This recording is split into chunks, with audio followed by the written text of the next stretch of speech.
हाँ बोला हिंदी में।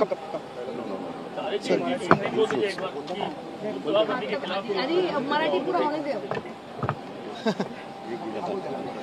मला वाटतं आपण पाहिलं असेल आज वरच्या हाऊसमध्ये किंवा खालच्या हाऊसमध्ये सगळेच विरोधी पक्षातले जे आम्ही आमदार आहोत जनतेतून निवडून आलेले आहोत. भाजपचे जे आमदार आहेत निवडणूक आयोगाच्या आशीर्वादाने जिंकून आलेले तसं नाही, आम्ही जनतेतून निवडून आलेले आमदार आहोत.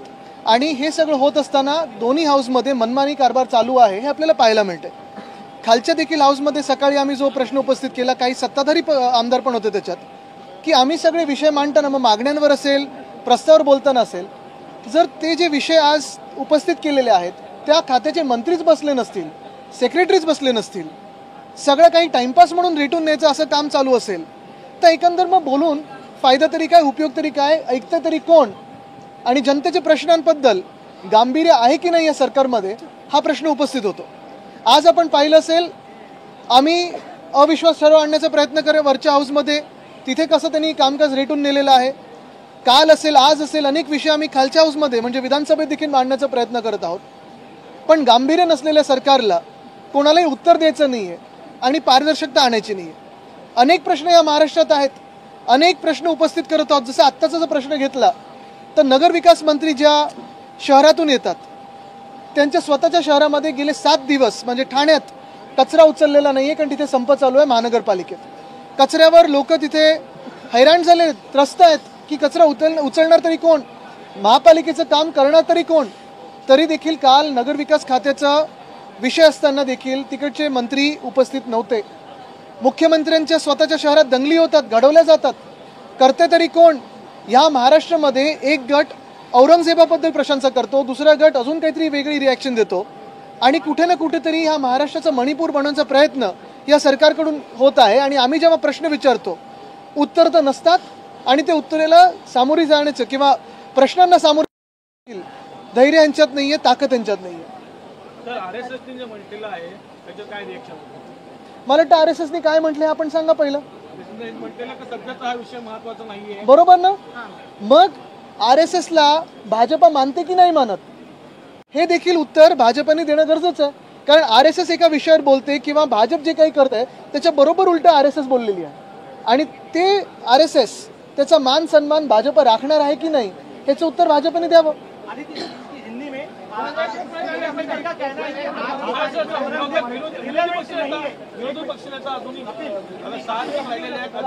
बघा हे सगळे प्रश्न आहेत, ह्याची उत्तर अपेक्षित आहेत. पण पुन्हा एकदा मी आज आपल्या समोर मांडीन की विधान परिषदेत जी घटना घडलेली आहे ती संविधानाच्या विरुद्ध आहे, प्रथा परंपरेच्या विरुद्ध आहे आणि या सभागृहाचा जो एक मान सन्मान राखायला पाहिजे त्याच्या विरुद्ध हे घडलेले आहे.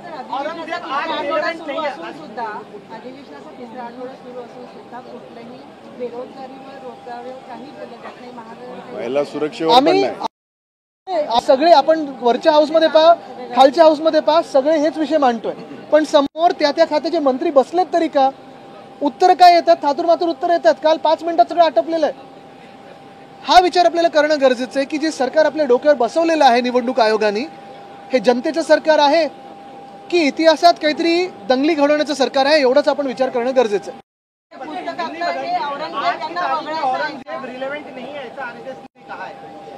मैं स्वागत करता हूं, लेकिन RSS को ये भी पूछना चाहता हूं कि क्या भाजपा आपका मान सम्मान रखती है क्या? क्योंकि अगर आप देखें तो इसी भाजपा के मंत्रियों ने, इसी भाजपा के नेतागण ने, इसी भाजपा के कार्यकर्ताओं ने औरंगजेब की कब्र उखाड़ के उसमें से खबर छुपाने की कोशिश की है. जो खबरें आती है पूरे देश भर से हो या महाराष्ट्र से हो, फिर वो अनगिनत रेप्स की हो, महिलाओं के खिलाफ अत्याचार की हो, अर्बन डीके की हो, थाने की अभी आप देखो तो 7 दिन से कचरा नहीं उठा है. काफ़ी सारे मसले हैं, काफ़ी सारे विषय हैं, लेकिन इस विषयों पे उनको चर्चा करनी नहीं है.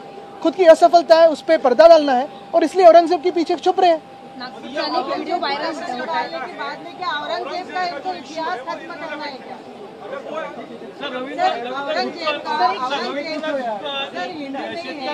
अगर RSS ये मानती है कि औरंगजेब का मुद्दा इररिलेवेंट है तो ऐसे ही वो सारे उनके भाजपा के जो नेता है उनको बता दे वो.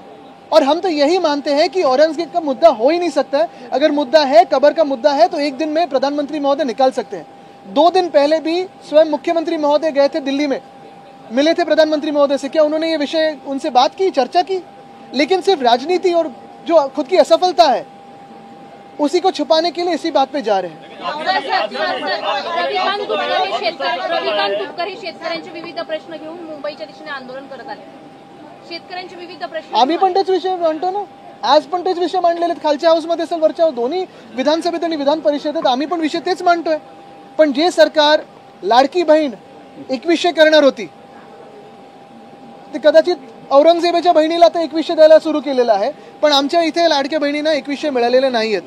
जे सरकार या शेतकऱ्यांना कर्जमाफी करणार होती, आम्ही तर कर्जमुक्ती बोलतो कारण माफ आपण गुन्हेगाराला करतो, पण ह्या सरकारच्या मनात शेतकरी हे गुन्हेगार आहेत. आपल्याला आठवत असेल ह्याच भाजपाच्या केंद्र सरकारनी शेतकऱ्यांना काय काय म्हटलेलं आहे तर माओवादी बोललेले आहे, अर्बन नक्सल बोललेले आहेत, अतिरेकी बोललेले आहेत, त्यांच्यावर लाठीचार्ज केलेला आहे, गोळीबार केलेला आहे, अश्रुधूर सोडलेला आहे ड्रोन मधून. आणि हेच सरकार होतं भाजपचं. त्यावेळी आम्ही स्वागत केलं होतं शेतकऱ्यांचं. त्यांना माओवादी वगैरे बोललो होतं. आम्ही जाऊन त्यांना भेटलो होतो. मुळात आज हे सगळी जी वचनं तुम्ही 10च्या 10 ती वचनं प्रमुख वचनं घ्या ह्या युती सरकारची किंवा महाजुती सरकारची, कुठचं एक सुद्धा वचन ह्या अर्थसंकल्पात आलेलं नाहीये. शिवाजी महाराजांनी जे शौर्य केलेलं आहे तर ते औरंगजेबामुळेच ते गाजलेलं आहे. आणि जर हे शौर्य शिवाजी महाराजांनी जर दर्शवलं नसतं तर इतिहासाच्या पुस्तकात सुद्धा हे नाव औरंगजेबाचं किंवा अफजल खानाचं कोरलं गेलं नसतं. आणि शिवाजी महाराजांनी काय शौर्यगाथा केल्या ते आपल्यापर्यंत पोहोचले नसतं. मग येणाऱ्या पिढीसाठी हे म्हणजे पुस्तकातून काढणं. बघा तुम्हाला एक सोपी गोष्ट सांगतो. औरंगजेबाला तिथे गाडणं हे एक महाराष्ट्रात प्रतीक आहे की जो कोणी महाराष्ट्रावर चालून येईल आत्ताच्या काळात असेल किंवा आधी असेल त्याला असाच गाडला जाईल.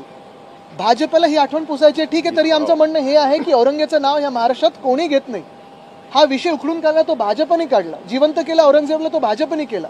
आणि ती कबर जर उखडून काढायची असेल तर प्रधानमंत्री महोदयांनी आत्ता निर्णय घ्यावा आणि काढून टाकावा. पण तिथे बोर्ड लागला पाहिजे पुन्हा एकदा की ह्या महाराष्ट्रावर कोणी जो चालून येईल त्याला गाडू.